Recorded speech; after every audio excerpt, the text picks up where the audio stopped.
दोस्तों KTM adventure 390 जब launch हुई थी तब हम बहुत ही प्रफुल्लित हुए थे और उस वक्त मैंने आपको बताया था कि क्यों KTM 390 एडवेंचर अपनी तरह की एक सबसे कंप्लीट मोटरसाइकिल है। ऑन रोड मैनर्स की बात कर लीजिए या फिर ऑफ रोड कैपेबिलिटी की बात कर लीजिए, उस मोटरसाइकिल ने एक ऐसा ऑल्टरनेटिव दिया था इंडियन ऑडियंस को, इंडियन बाइकर को, जो कि उस वक्त बाज़ार में उपलब्ध नहीं था। लेकिन उसकी कीमत जो है वो उस वक्त भी ज़रा ज़्यादा थी। वहाँ पर आपको एक काफ़ी एक्सटेंसिव इलेक्ट्रॉनिक स्वीट भी प्रोवाइड किया गया था और उसके साथ ही जो एवरीडे यूज़र है उसके लिए शायद आउट ऑफ रीच थी। तो उस चीज़ को शायद कुछ हद तक एड्रेस करने के लिए अब एक छोटे रूप में KTM एडवेंचर 250 आपके सामने पेश की गई है KTM द्वारा। और यहाँ पर काफ़ी सारी सिमिलरिटीज़ हैं लेकिन बहुत सारे बदलाव भी हैं, बहुत सारे चेंजेस भी हैं। तो ये सिमिलरिटीज़ क्या हैं, ये चेंजेस क्या हैं और अपना जो एक बड़ा स्वरूप है KTM 390 एडवेंचर वाला, उसके मुकाबले ये जो 250 सीसी मोटरसाइकिल है ये कितनी परिपक्व है, कितनी अच्छी है, कितनी बुरी है, इस बारे में हम लोग आज डिस्कशन करेंगे। अब एक चीज़ मैं आपको ये रिव्यू शुरू करने से पहले बता देता हूँ कि ये जो मोटरसाइकिल है ये काफ़ी सारे कंपोनेंट्स 390 के साथ शेयर करती है। तो आप चाहे व्हील बेस की बात कर लें, ग्राउंड क्लियरेंस की बात कर लें, आप चाहे टैंक साइज़ की बात कर लें, सीट हाइट की बात कर लें, आप शैसी की बात कर लें, ये सारी चीज़ें जो हैं ये शेयर्ड है। तो ये बहुत अच्छी बात है। इनफैक्ट ये अपसाइड डाउन जो फ्रंट फोक है या फिर पीछे वाला जो सस्पेंशन है, ये सब कुछ 390 एडवेंचर के साथ शेयर्ड है, जो कि मेरे ख्याल से एक बहुत अच्छी बात है। एक छोटे इंजन के बावजूद एक बहुत ही सॉलिड फाउंडेशन या नींव इस मोटरसाइकिल को ये जो पूरा बेसिक सेटअप है ये प्रोवाइड करवाता है। तो इन सब चीज़ों के कारण जो चीज़ें हमने पिछली बार डिस्कवर करी थी वो ज़्यादातर सेम है। ये मोटरसाइकिल जो है ये ऑन द रोड बहुत अच्छे से चलती है, इसके रोड मैनर्स काफ़ी अच्छे हैं, सस्पेंशन बहुत ही ब्यूटीफुली सेटअप है, जो राइडर ट्रायंगल है ये लॉन्ग डिस्टेंस राइडिंग के लिए बहुत अच्छे से सेटअप है। अगर आप इस पर बैठेंगे तो इमीडिएटली आपको ये महसूस होगा कि एक बहुत लंबे डिस्टेंस के लिए जो हैंडल बार, फुट पैग और सीट पोजीशन है ये बहुत अच्छे से सेटअप की गई है। बड़े वाइड मिरर्स हैं जिससे कि आपको पीछे का दृश्य बहुत अच्छे से नज़र आएगा। अगर आप अर्गोनॉमिक्स की ही बात करें तो जो अकेली प्रॉब्लम यहाँ पर है वो ये है कि 855 mm की सीट हाइट के साथ ये जो मोटरसाइकिल है शॉर्ट राइडर्स के लिए नहीं है।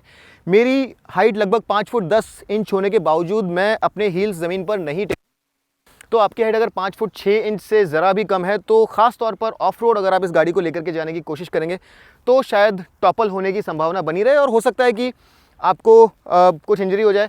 अगर आप बहुत ज़्यादा स्किल्ड राइडर नहीं है तो 5 फीट 6 इंचेस से कम की हाइट के लिए ये मोटरसाइकिल सूटेबल नहीं है। बहरहाल ये जो सीट है ये अपने आप में बहुत ही कंफर्टेबल है, बहुत ही अच्छे से सेटअप है। इसका जो फर्मनेस है बिल्कुल परफेक्ट है। पीछे वाली सीट ज़रा ज़्यादा ऊंची है लेकिन कंफर्ट के मामले में कोई प्रॉब्लम नहीं है। ग्रैब रेल प्रोवाइड यहाँ पर आपको किए गए हैं। तो ये जो सारी चीज़ें हैं इसे जो 390 एडवेंचर है उसी तरह की काफ़ी कंप्लीट मोटरसाइकिल बना करके सामने प्रस्तुत करती है। अब यहाँ पर अगर आप बात करें पावर की, टॉर्क की, तो ऑब्वियसली यहाँ पर आपके पास 250 सीसी इंजन है जो कि सेम इंजन है जो आपने पहले हस्क्वर्ना में देखा, KTM ड्यूक 250 में देखा, और यहाँ पर आपको पावर मिलती है 30 PS की। ओवर स्क्वायर इंजन है, वही जाना माना 250 सीसी लगभग लिक्विड कूल्ड इंजन है जहाँ पर आपको बड़ा हाई रेविंग किस्म का एक परफॉर्मेंस ओरिएंटेड किस्म का कैरेक्टर मिलता है। और ये जो इंजन है ये 250 सीसी सेगमेंट में जितनी भी मोटरसाइकिल्स हैं उनमें सबसे अलहदा है, सबसे ज़्यादा पावर यहाँ पर आपको मिलती है। और जितनी भी मोटरसाइकिल्स हैं 250 सीसी उनमें सबसे ज़्यादा पावर ये प्रोड्यूस करता है।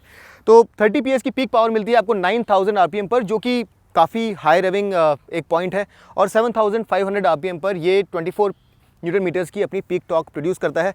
अगर इस गाड़ी का डायरेक्ट कॉम्पिटिशन देखा जाए, ऐसी मोटरसाइकिल जो थोड़ी बहुत ऑफ रोडिंग कर सके, तो आप हिमालयन को ही देख सकते हैं जो कि एक 400 CC air oil cooled motorcycle है। वहाँ पर पावर यहाँ से काफ़ी कम है, 24 PS से ज़रा ज़्यादा पावर है वहाँ पर, लेकिन टॉर्क यहाँ से ज़्यादा है। वहाँ पर आपको 32 न्यूटन मीटर्स की टॉर्क मिलती है जो 8 न्यूटन मीटर्स यहाँ से ज़्यादा है। बट अगर आप ओवरऑल यहाँ पर इक्विपमेंट की बात करें तो कहीं ज़्यादा इक्विपमेंट मिलता है। जो रिफाइनमेंट है, जो ऑन रोड मैनर्स हैं, जो परफॉर्मेंस है, वो यहाँ पर आपको ज़्यादा मिलेगा। आउटराइड ऑफ रोड परफॉर्मेंस शायद आपको हिमालयन में ज़रा ज़्यादा मिले, लेकिन एज अ कंप्लीट पैकेज अभी भी 250 सीसी के छोटे इंजन के बावजूद ये मोटरसाइकिल ऑन रोड परफॉर्मेंस में, एक्सेलरेशन में, टॉप स्पीड में जो हिमालयन है उससे बेहतर है। अब कुछ और चीज़ें जो मैं आपसे डिस्कस करना चाहता हूँ वो हैं डिफरेंसेस ओवर द 390। तो ओवरऑल जो पैकेज है यहाँ पर मोस्टली सेम है, लेकिन जो की फीचर्स यहाँ पर आपको नहीं मिलेंगे। पहली चीज़, यहाँ पर किसी भी तरह का आपको इलेक्ट्रॉनिक स्वीट जो 390 में प्रोवाइड किया गया है वो नहीं मिलेगा। यहाँ पर आपको राइड बाय वायर नहीं मिलता है। यहाँ पर आपको इलेक्ट्रॉनिक थ्रॉटल बॉडी नहीं मिलती है। यहाँ पर आपको जो ट्रैक्शन कंट्रोल KTM एडवेंचर 390 में मिलता है वो नहीं मिलता है। यहाँ पर आपको कॉर्नरिंग ABS भी नहीं मिलेगा। ये बहुत ही इम्प्रेसिव जो इलेक्ट्रॉनिक स्वीट आपको 390 में प्रोवाइड किया गया था वो सब यहाँ पर नहीं है, लेकिन उसके बावजूद काफ़ी केपेबल पैकेज है। यहाँ पर 200 mm का ग्राउंड क्लियरेंस है, सफिशिएंट है। क्लास लीडिंग नहीं है, एक्सपल्स और हिमालयन दोनों में आपको 220 mm का ग्राउंड क्लियरेंस मिलता है, बट मेरे ख्याल से मोस्ट कंडीशंस के लिए ये सफिशिएंट है। उसके अलावा ये जो पार्ट है यहाँ पर ये एक सॉलिड प्लास्टिक का शील्ड आपको मिलता है, और इस तरफ जो एग्जॉस्ट है उसे कवर करने के लिए स्टील कवर आपको मिलता है। फुट पैक्स को राइड करने के लिए आपको ये रिमूवेबल पैग्स मिलते हैं ताकि नीचे जो स्टील टीथ है इसके ऊपर आप ज़्यादा अच्छे से ग्रिप कर पाएँ। ये जो ब्रेक पैडल है ये भी उसी तरह से आपको सेरेटेड मिलेगा। सामने आपको MRF के टायर्स मिलेंगे।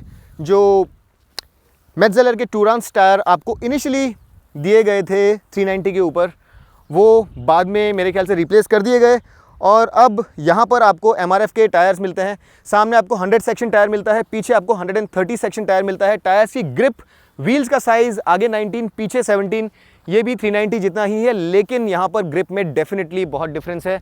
टूरांस टायर जो थे वो बहुत ज़्यादा इंप्रेसिव थे। MRF टायर्स ख़ास तौर पर पीछे अगर आप देखेंगे पीछे वाले टायर की ग्रिप तो मेरे ख्याल से उतने ज़्यादा इंप्रेसिव नहीं है, ख़ास तौर पर चूँकि ये on end of road tyres हैं। तो ड्राई कंडीशंस में ये फिर भी ठीक है, लेकिन अगर कहीं पर डस्ट है या फिर आप वेट कंडीशंस में चला रहे हैं तो ये जो टायर्स हैं ये उतने ज़्यादा इंप्रेसिव नहीं है। अब टायर्स की जहाँ पे बात आती है तो ये जो गाड़ी है यहाँ पर मेरे ख्याल से टायर्स डेफिनेटली बेहतर हो सकते थे। जो पहले हमने 390 एडवेंचर के अंदर मेट्जेलर टूरांस टायर्स देखे, वहाँ पर on end of road grip दोनों ही अच्छी थी। हालांकि ये ऑन ऑफ रोड टायर्स हैं, लेकिन टूरांस टायर जो थे वो ऑन रोड ग्रिप भी बहुत अच्छी प्रोवाइड करवाते थे। लेकिन यहाँ पर मैंने देखा कि जो ऑन रोड ग्रिप है इसमें काफ़ी ज़्यादा कॉम्प्रोमाइज़ है। ख़ास तौर पर अगर आप लीन्ड ओवर हैं और सडनली एक्सेलरेट करते हैं तो यहाँ पर सफिशिएंट नहीं है ग्रिप, तो मेरे ख्याल से टायर्स डेफिनेटली बेहतर हो सकते हैं। ऑल्सो अगर आप पीछे वाला ब्रेक जो है वो विदाउट ABS कभी रोड पर दबाते हैं तो ये बहुत जल्दी स्लाइड हो जाती है, और कई बार मैंने ये देखा कि ये जो टायर्स हैं ये स्क्वीकी नॉइज़ प्रोड्यूस करते रहते हैं। इनफैक्ट ख़राब अंडुलेशंस के ऊपर भी मैंने वो स्क्वीकी नॉइज़ कई बार महसूस करी।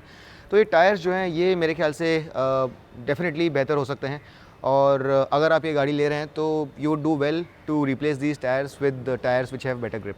स्टाइलिंग बिल्कुल वैसी ही है जैसी 390 एडवेंचर की थी। अगर आप ये 250 लेबल यहाँ से हटा करके यहाँ पर 390 लगा देंगे तो बताना बहुत मुश्किल हो जाएगा कि ये मोटरसाइकिल एक 250 सीसी मोटरसाइकिल है। इसके अलावा एक और बड़ा डिफरेंस जो आपको यहाँ पर देखने के लिए मिलेगा वो ये है कि जो कलर TFT स्क्रीन आपको मिलती है 390 में वो यहाँ नहीं मिलेगी। उसके बजाय यहाँ पर आपको ये एक LCD यानी लिक्विड क्रिस्टल डिस्प्ले की स्क्रीन मिलती है, और यहाँ पर आपको जो बेसिक टेलटेल लाइट्स हैं उनके अलावा सुपर मोटो ABS यानी कि पीछे का जो ABS है उसे ऑफ़ करने की फ़ीचर डेफिनेटली प्रोवाइड की जाती है। यहाँ पर गियर इंडिकेटर है। कुछ अच्छी चीज़ें जो यहाँ पर हैं वो ये है कि यहाँ पर साइड स्टैंड इंडिकेटर आपको मिलता है। उसके अलावा मोस्टली आपको इस तरह के डिस्प्लेज में फ्यूल एफिशिएंसी से रिलेटेड चीज़ें नहीं मिलती हैं, लेकिन यहाँ पर आपको अगर आप इसे देखेंगे तो फ्यूल रेंज के साथ साथ एवरेज स्पीड और एवरेज फ्यूल कंजम्पशन की रीडिंग भी मिलती है, जो मेरे ख्याल से बहुत अच्छा है। इसकी रीडेबिलिटी मेरे ख्याल से ज़्यादा बेहतर हो सकती थी। यहाँ पर अगर आप देखेंगे तो टेम्परेचर गेज, फ्यूल गेज, ऊपर टैको, और यहाँ पर बड़े स्पीडों के साथ एक क्लॉक आपको मिलती है। 2 ट्रिप मीटर्स आपको मिलेंगे। इस तरह से आप इसे रोड या फिर ऑफ रोड के लिए सेट कर सकते हैं। यहाँ पर ये शिफ्ट लाइट है जो कि एडजस्टेबल है। आप ये डिसाइड कर सकते हैं कि आपको ये शिफ्ट लाइट कहाँ पर चाहिए। 10,500 RPM पर ये जो टैको है ये रेड लाइन है, और लगभग वहीं पर लिमिटर भी आता है। 14.5 लीटर्स का ये फ्यूल टैंक आपको यहाँ पर मिलेगा जो कि बराबर है KTM 390 एडवेंचर के। लेकिन एक जो बड़ी इंटरेस्टिंग सी बात मैंने यहाँ नोटिस करी वो ये है कि यहाँ पर जो वेट है वो कम इंजन कैपेसिटी होने के बावजूद KTM 390 एडवेंचर जितना ही है। 177 kg का जो कर्व वेट है ये मेरे ख्याल से थोड़ा कम हो सकता था यहाँ पर, लेकिन किसी भी तरह का कोई वेट शेव ऑफ नहीं किया गया है। तो ये एक परेशानी का सबब हो सकता है उन लोगों के लिए जो ये सोच रहे थे कि ये एक छोटी कैपेसिटी की मोटरसाइकिल है तो शायद मैनूवर करने में ईजी हो, तो वो एडवांटेज आपको यहाँ पर नहीं मिलेगी। कुछ अच्छी चीज़ें जो शायद KTM कॉस्ट कटिंग के लिए हटा सकता था लेकिन नहीं हटाई, और जो मेरे ख्याल से एक बहुत अच्छी चीज़ है वो ये है कि यहाँ पर आपको ये हैंड गार्ड भी मिलता है। ये एडजस्टेबल फ्लाई स्क्रीन स्टैंडर्ड मिलती है। नीचे जैसा मैंने आपको बताया ये काउल और जो गार्ड है ये भी आपको मिलता है, और ये एक जो गार्ड है ये मेरे ख्याल से बहुत इंपॉर्टेंट इंक्लूजन है यहाँ पर, क्योंकि जैसा कि हमने 390 एडवेंचर की ऑफ रोडिंग के टाइम पर देखा था, कई बार गाड़ी टंबल होने के बावजूद भी ये जो प्लास्टिक फेयरिंग है इसे प्रोटेक्ट करता है और किसी भी तरह का डैमेज नहीं होने देता। ये जो हैंडल बार है ये भी यहाँ पर ज़रा अलग है, देखने में आपको कोई फ़र्क नहीं लगेगा, लेकिन अगर आप इसे कंपेयर करें तो क्वालिटी के हिसाब से 390 एडवेंचर में ये एल्यूमिनियम में फिनिश की गई है। यहाँ पर ये एक स्टील मटेरियल में बनाई हुई है, आपको ये चीज़ महसूस नहीं होगी, लेकिन टेक्निकली ये चीज़ हमें मालूम है तो ये कन्वे करना बहुत ज़रूरी है। यहाँ पर आपको इंजन किल स्विच मिलेगा, इलेक्ट्रिक स्टार्टर बटन, कोई हज़ार्ड लाइट्स यहाँ पर आपको नहीं मिलेंगी, तो ये एक ऑमिशन है मेरे ख्याल से। Day flasher, high low beam, turn indicators और हॉर्न। इसके अलावा ये जो बार एंड वेट्स हैं यहाँ पर ये प्लास्टिक में है और जो ग्रिप्स हैं ये काफ़ी अच्छी फील करती हैं। ओवरऑल जो फिट एंड फिनिश है यहाँ पर बहुत अच्छी है, किसी तरह का कोई इनकन्सिस्टेंसी मेरे को यहाँ पर देखने को नहीं मिला। जो मेरा एक्सपीरियंस था पिछली बार 390 के साथ, एक बड़ा ही कंफर्टेबल, बड़ा ही फ्रेंडली किस्म का जो एक राइडिंग ट्रायंगल था, रोड के ऊपर चलते ही जो एक बड़ा ही comfortable long distance friendly riding experience था, वो मुझे यहाँ पर भी महसूस हुआ। एग्जॉस्ट यहाँ पर जैसा कि आप एक्सपेक्ट करेंगे शायद कुछ अलग हो 390 से, तो मैं आपको ये एग्जॉस्ट सुना देता हूँ।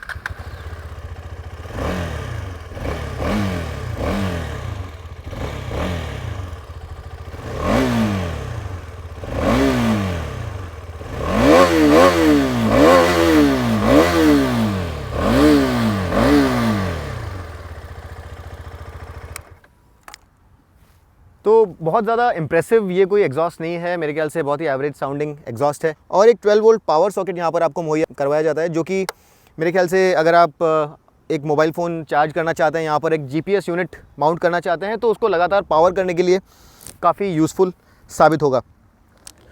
हेडलाइट्स जो है यहाँ पर आगे DRLs के साथ मिलती हैं आपको, और यहाँ पर जो DRLs हैं ये LED यूनिट्स हैं, लेकिन जो मेन लैंप है ये यहाँ पर सिंगल रिफ्लेक्टर वाला हैलोजन है।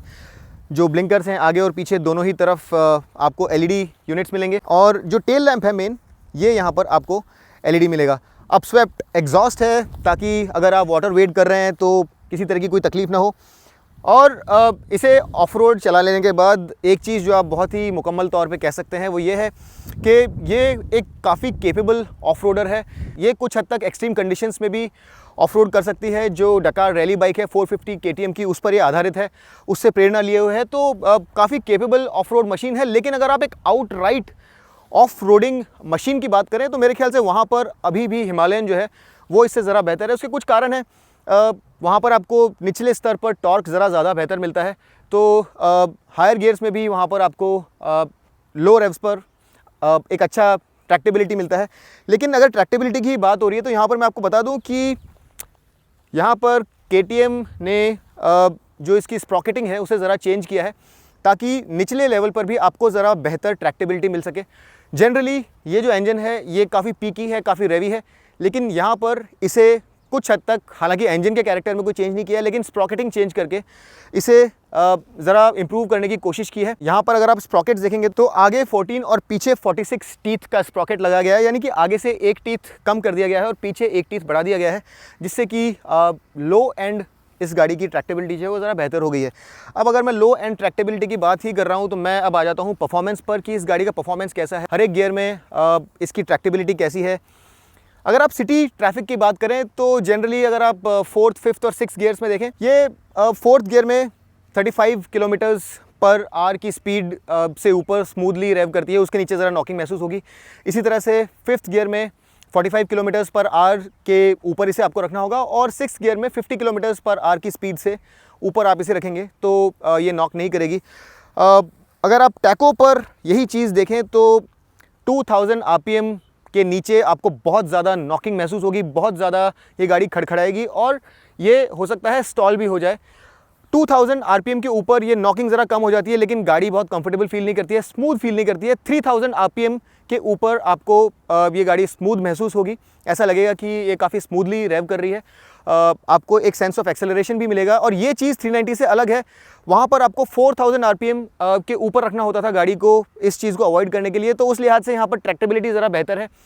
3000 RPM से ऊपर जाने के बाद आपको एक सेंस ऑफ एक्सेलरेशन मिलता है, लेकिन 6,500-7,000 RPM पर जाकर के आपको एक बहुत ही डिस्टिंक्ट स्टेप अप मिलेगा परफॉर्मेंस में, जहाँ पर इस गाड़ी का जो असली परफॉर्मेंस बैंड है वो चालू होता है। और फिर ये रेव करती है अपने 10,500 आरपीएम का जो लिमिटर या रेड लाइन है वहाँ तक जा करके, और बहुत ही क्लीनली पुल करती है। वाइब्रेशंस यहाँ पर आपको बिल्कुल नहीं मिलेंगे। हैंडल बार्स के ऊपर मुझे किसी तरह के कोई वाइब्रेशंस महसूस नहीं हुए, टैंक के ऊपर किसी तरह के कोई वाइब्रेशंस महसूस नहीं हुए।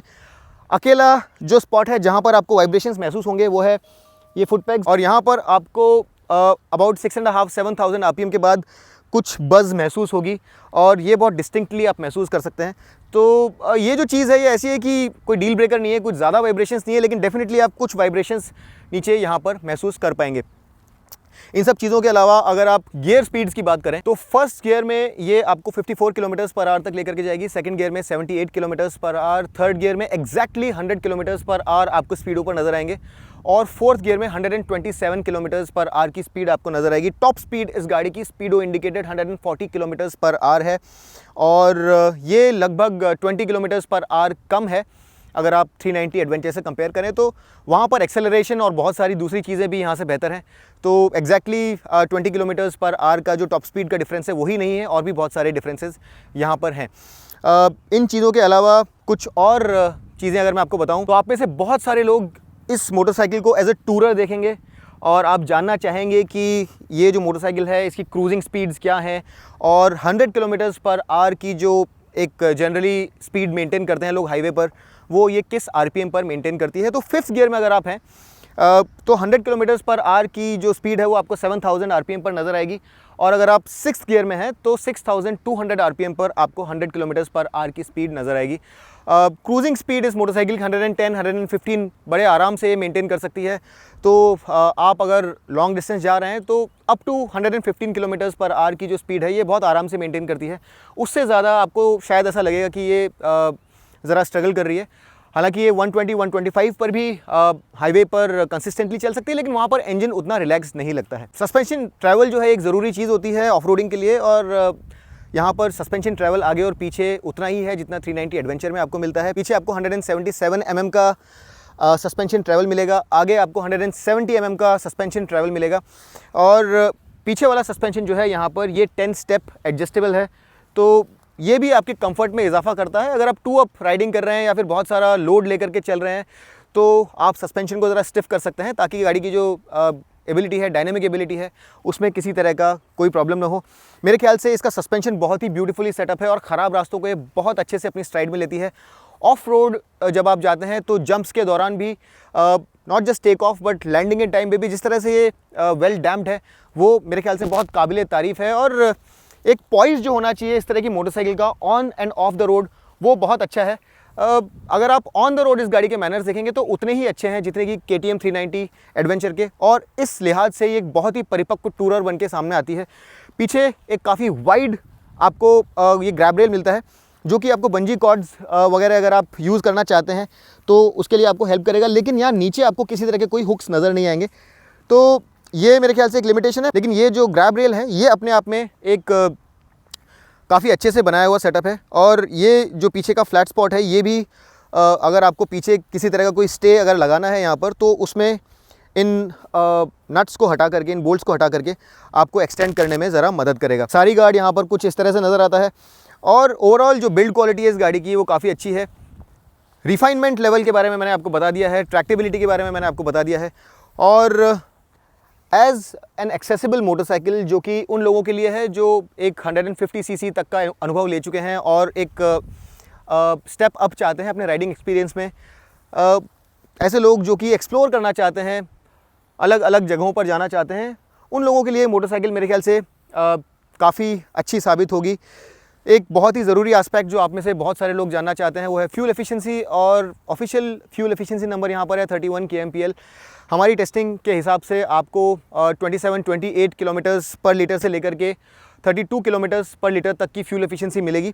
अगर आप इसे फास्ट चला रहे हैं, ज़्यादा तेज़ चला रहे हैं तो आपको 26-27 kmpl तक की फ्यूल एफिशिएंसी मिलेगी, और अगर आप हाईवे पर चला रहे हैं तो ओवर 30 kmpl यानी 32 kmpl तक की फ्यूल एफिशिएंसी आपको यहाँ से हासिल होगी। बहुत ज़्यादा अच्छी भी नहीं है तो बहुत ज़्यादा ख़राब भी नहीं है। 14.5 लीटर्स का जो फ्यूल टैंक है इसके साथ आपको 400 किलोमीटर्स प्लस की रेंज मिलती है, जो मेरे ख्याल से काफ़ी अच्छी है। अब जो शुरुआती गाड़ियाँ आई थी KTM की, उनकी शिकायत थी कि वो ज़्यादा हीटअप होती थी। इसके लिए हम लोगों ने देखा कि KTM ने कुछ उपाय निकाले और यहाँ पर डुअल फ़ैन कूलिंग सिस्टम है, ताकि जो हीट मैनेजमेंट है ज़्यादा अच्छे से हो सके। तो ये जो पूरा हीट मैनेजमेंट सिस्टम है ये यहाँ पर नया है, तो ये जो इंजन है ये ज़्यादा हीटअप नहीं होता है। सिटी में भी आप अगर इसे स्टॉप स्टार्ट ट्रैफिक में चला रहे हैं तो ये आपको तंग नहीं करेगा।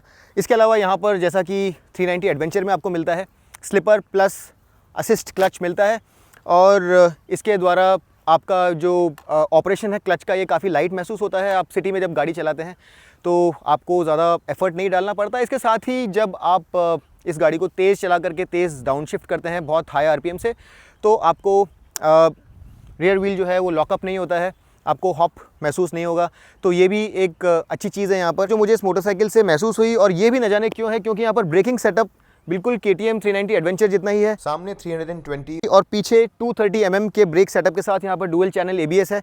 लेकिन यहाँ पर फ्रंट ब्रेक्स मुझे ज़रा सॉगी लगे, जो बाइट है बहुत लेट आ रहा था और उसके साथ ही जो ब्रेकिंग पावर है अपने आप में वो भी इतनी ज़्यादा रीअश्योरिंग नहीं लगी जितनी मुझे KTM 390 एडवेंचर में लगी थी। ऐसा न जाने क्यों है, क्योंकि ऐसा लग रहा है देखने से कि यहाँ पर भी रेडियली माउंटेड जो ब्रेकिंग सेटअप है ये सेम है, लेकिन ब्रेकिंग मुझे यहाँ पर उतनी ज़्यादा रीअश्योरिंग नहीं लगी। टायर्स यहाँ पर डेफिनेटली बेहतर हो सकते थे।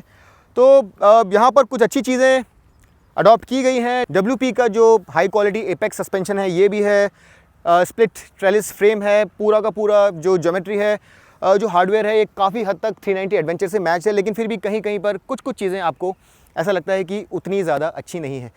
तो इन सब समीकरणों के बाद में आपको डिफरेंस कितना मिलता है कीमतों में ओवर 390 एडवेंचर? तो दोस्तों यहाँ पर कीमत लगभग 2.49 लाख रुपीज़ है एक्स शोरूम, जो कि 3,04,000 रुपीज़ जो 390 एडवेंचर की कीमत है उससे लगभग 55,000 रुपीज़ कम है। और क्या उतनी कम कीमत के लिए ये पैकेज जस्टिफाइड है? अगर आप मुझसे पर्सनली पूछें तो मैं आपको यही कहूँगा कि अगर आपके पास कुछ साधन है, कुछ रिसोर्स हैं, तो आप एक्स्ट्रा पैसा जोड़िए और KTM 390 एडवेंचर लीजिए, क्योंकि वहाँ पर जो एक्सपीरियंस है वो काफ़ी डिफरेंशिएटेड है और वो एक ज़्यादा कंप्लीट मोटरसाइकिल है। तो अगर आप मेरी सलाह मानेंगे तो मैं आपको इसी चीज़ के लिए प्रोत्साहित करूँगा कि आप जाएँ और 390 एडवेंचर लें, क्योंकि 2.5 लाख रुपीज़ के प्राइस टैग के साथ मुझे ये ज़रा एक्सपेंसिव लगी। 2.3 लाख रुपीज़ तक की प्राइस अगर यहाँ पे होती तो डिफरेंशिएशन ज़्यादा स्ट्रॉन्ग होता। मुझे ऐसा लगता है कि प्राइस जो है वो जस्टिफाइड है। इसका एक और कारण ये है कि जो हिमालयन है वो आपको 1.92 लाख रुपीज़ एक्स शोरूम में मिलती है। हालांकि वो इतनी अच्छी ऑन द रोड मोटरसाइकिल नहीं है, लेकिन ऑफ रोड मेरे ख्याल से वो इससे ज़रा बेहतर है। तो ओवरऑल ये जो इसकी आइडियल कीमत थी उससे ज़रा ज़्यादा है, और यहाँ पर कीमत ज़रा और कम होती तो ये टोटली जस्टिफाइड होता। लेकिन जो इसकी पोजीशनिंग है वो उन लोगों के लिए है जिन्हें एक ज़्यादा एक्सेसिबल मोटरसाइकिल चाहिए, जिन्हें एक ऐसी बाइक चाहिए जो बहुत ज़्यादा डिमांडिंग ना हो उनके स्किल्स के लिए और बहुत ज़्यादा पावरफुल ना हो। तो उस लिहाज से अगर आपको एक ज़्यादा डोसाइल यानी कि बहुत ज़्यादा एग्रेसिव मोटरसाइकिल जो ना हो, ऐसी मोटरसाइकिल चाहिए, तो ये मेरे ख्याल से आपके लिए सूटेबल है। यहाँ पर आपको 2 ईयर्स 30,000 किलोमीटर्स की वारंटी मिलती है, जो कि 2 ईयर्स एक्सटेंडेबल है फॉर 1,100 रुपीज़। और इसके अलावा आपको यहाँ पर 2 कलर्स मिलते हैं। ये जो कलर यहाँ पर आप देख रहे हैं ये है ऑरेंज कलर, और इसके अलावा एक और ग्रे कलर आपको यहाँ पर मिलता है जिस पर ऑरेंज हाईलाइट्स हैं। तो ये दोनों कलर्स आपको यहाँ पर मिलेंगे। उम्मीद करता हूँ कि इस रिव्यू के द्वारा आपके जितने भी सवाल थे KTM एडवेंचर 250 के बारे में, उन सब के जवाब मैं आपको दे पाया। लेकिन फिर भी अगर कुछ बाकी रह गया है तो आप उसे कमेंट सेक्शन में ज़रूर डाल दीजिए। मैं कोशिश करूँगा कि एक एक सवाल का जवाब मैं पर्सनली दूँ। और अगर आपको वीडियो पसंद आया तो मोटर राइड्स को सब्सक्राइब ज़रूर कीजिए, अपने दोस्तों को बताइए हमारे बारे में। हमारी रीच को बढ़ाने में आप हमारी मदद कर सकते हैं व्हाट्सएप पर, फेसबुक पर हमारे वीडियोस को शेयर करके और अपने दोस्तों को हमारे लॉन्ग फॉर्मेट वीडियोस के बारे में बता करके। अगली बार तक के लिए मैं आपका दोस्त अमित आपसे विदा लेता हूँ। तब तक के लिए rev hard, rev free and ride safe.